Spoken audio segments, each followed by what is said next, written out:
Ludvig Kalen, velkommen til Halgås. Du vil forsøge at dyrke heden. Jeg vil bygge kongens første koloni derude. Det är fantastiskt det du är igång med. Jag får redan en känsla av liv här ute. Heden er Guds natur i al sin pragt. Hvorfor kastrere et vildt bæst, der bare gerne vil være frit? Han har Gud netop ikke sat mennesker på jorden for at skabe civilisation. Gud er kaos. Livet er kaos. Nej, krig er kaos.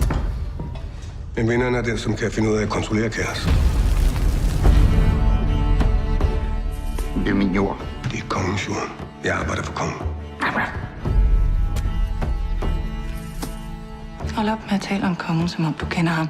Han ved ikke engang, du findes.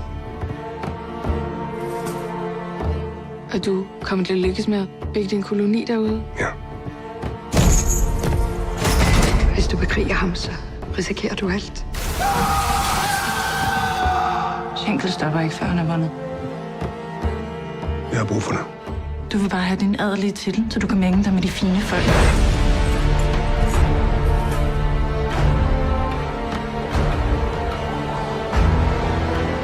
Jeg må væk herfra.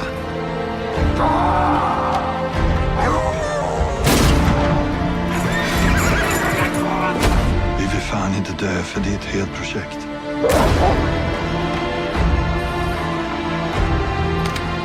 Hold dig væk fra heden. Er det forstået? Kaos, Ludvig. Livet er kaos.